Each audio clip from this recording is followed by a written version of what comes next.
Le Gabon est-il en train de glisser malgré lui vers une confrontation historique avec la justice internationale? Pendant plus d'un demi-siècle, le pays a cultivé l'ambition de protéger l'image d'un havre de stabilité, d'un État accueillant et d'un pays où la protection des droits humains serait un pilier incontournable. Mais une affaire pourrait aujourd'hui fissurer cette façade avec une violence inattendue. Ce qui n'était au départ qu'un litige politico-judiciaire se transforme désormais en test continental, susceptible d'ébranler la réputation internationale du pays, au point qu'à terme, le Gabon pourrait se retrouver symboliquement ou juridiquement au banc des accusés devant les instances de justice internationale. Une première depuis plus de 50 ans d'indépendance. Le dépôt du mémoire du cabinet Ben Simon et associé auprès de la Commission africaine des droits de l'homme et des peuples le 10 décembre 2025 a donné une nouvelle dimension à ce dossier. La recevabilité officielle de la plainte, étape rare et décisive, place désormais l'État gabonais sous un projecteur juridiquement redoutable.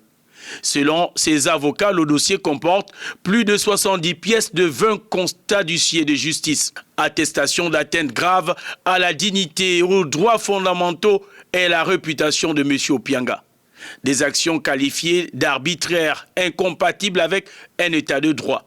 Le tout dans un contexte où l'homme d'affaires aurait été ciblé pour ses opinions politiques et son rôle économique. Le Gabon, signataire de nombreux traités continentaux et internationaux, a longtemps misé sur son image diplomatique. Mais l'affaire Opianga vient poser une question dérangeante. Un pays peut-il se proclamer protecteur des libertés fondamentales tout en faisant l'objet d'une procédure internationale pour violation de ces mêmes droits? Si les accusations se confirmaient devant la commission, voire dans un scénario plus grave devant d'autres juridictions internationales, le Gabon pourrait connaître une humiliation diplomatique sans précédent. Être publiquement rappelé à l'ordre, voire condamné après plus de 5 décennies d'indépendance et de discours sur la stabilité et la justice. Ce dossier prend une ampleur qui dépasse largement la personne de M. Opianga. Il pose la question fondamentale de la maturité démocratique du pays et de sa capacité à aligner ses pratiques internes avec les normes internationales qu'il revendique.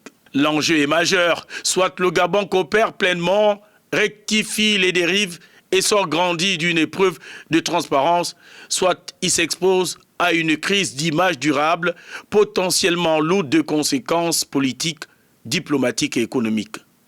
Dans ce contexte, l'affaire Opianga pourrait devenir le dossier qui fissure l'armure. C'est lui qui rappelle que la réputation d'un pays ne se décrète pas, elle se construit dans les actes et se détruit dans l'arbitraire.